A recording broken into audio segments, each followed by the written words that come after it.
মাত্র ৪৯ রানে ৫ উইকেট হারানো পাকিস্তান যেখানে করতে পারে না ১০০ রান, সেখানে শেষ পর্যন্ত পাকিস্তান করে ফেলেছে ১৩৫ রান। একবার চিন্তা করেছেন কতগুলো ক্যাচ মিসের শিকার হয়েছে বাংলাদেশ? বাজে ফিল্ডিংয়ের কারণে শেষ পর্যন্ত পাকিস্তানের লড়ুক একটি সংগ্রহ। এর মধ্যে আবার ব্যাটিং করতে নেমে বাংলাদেশ শুরুতেই করে হতাশ। ১ রানে ১ উইকেট, ওপেনার পারভেজ হোসেন ইমন ব্যর্থ, ফিরে গেছেন প্যাভিলিয়নে। দারুণ বোলিং করেছে বাংলাদেশের বোলাররা, বিশেষ করে তাসকিন আহমেদ। ৪ ওভারে ২৮ রান খরচায় তুলে নিয়েছেন ৩ উইকেট। শেখ মেহেদী ৪ ওভারে ২৮ রান খরচায় তুলে নিয়েছেন ২ উইকেট। অপরদিকে রিশাদ হোসেন, তিনি তো দুর্দান্ত, ৪ ওভারে ১৮ রান খরচায় তুলে নিয়েছেন ২ উইকেট। তবে বোলাররা ভালো করলেও ব্যাটিং করতে নেমে ব্যাটাররা ব্যাপকভাবে হতাশ করে।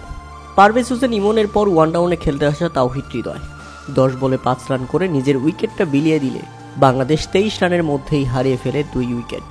এর পরের ঘটনা আরও করুন, কেননা একমাত্র ভালো খেলতে থাকা ফর্মে থাকা ব্যাটসম্যান সাইফ হাসান ফিরলেন প্যাভিলিয়নে। হারিস রুবের বলে পরাস্ত, ১৫ বলে ১৮ রানেই শেষ হয় সাইফ হাসানের ইনিংস। তাতে ২৯ রানের মধ্যেই বাংলাদেশের নাই ৩ উইকেট। উইকেটে আসেন নুরুল হাসান সোহান। শেখ মেহেদীকে নিয়ে দারুণ খেলছিলেন, কিন্তু শেখ মেহেদী তিনি কি করলেন? ১০ বলে ১১ রান করলেন, ফিরে গেলেন প্যাভিলিয়নে।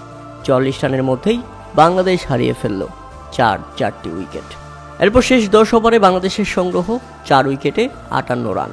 তখনও শেষ ৬০ বলে প্রয়োজন ছিল ৭৮ রান। নুরুল হাসান সোহান, পুরো বাংলাদেশ এরপর তাকিয়েছিল তার দিকেই, কিন্তু না, আজে বাজে শট খেলে কেমন উইকেট বিলিয়ে দিলেন তিনি। দায়িত্ব নিয়ে খেলা উচিত ছিল তার। কি খেললেন, কি করতে চাইলেন নুরুল হাসান সোহান তিনিই ভালো বোঝেন। তখনও বাংলাদেশের ৫০ বলে ৭৩ রান প্রয়োজন। নুরুল হাসান সোহান ফিরলে ৬৩ রানের মধ্যে বাংলাদেশ হারিয়ে ফেলে ৫ উইকেট। কেঁদে ফেললেন ডাগ আউটে বসে থাকা সাইফুদ্দিন। একমাত্র ভরসা এখন জাকের আলী অনিক। সত্যি কি শেষ পর্যন্ত পারবে বাংলাদেশ? না, পারেনি জাকের আলী। দলকে ফিনিশ করতে এসে তিনি যেন রীতিমতো বাংলাদেশকেই ফিনিশ করে গেলেন। করলেন তাড়াহুড়া, আগের ম্যাচের মতোই ভুল। ৭৩ রানে বাংলাদেশ হারায় ৬ উইকেট। শেষ ৩৭ বলে তখনও জয়ের জন্য প্রয়োজন ৬৩ রান। এরপর যা হওয়ার ছিল তাই হয়েছে। একমাত্র ভরসা শামীম হোসেন পাটোয়ারি যখন উইকেট বিলিয়ে ফিরলেন, সাথে সাথেই শেষ বাংলাদেশের এশিয়া কাপ স্বপ্ন।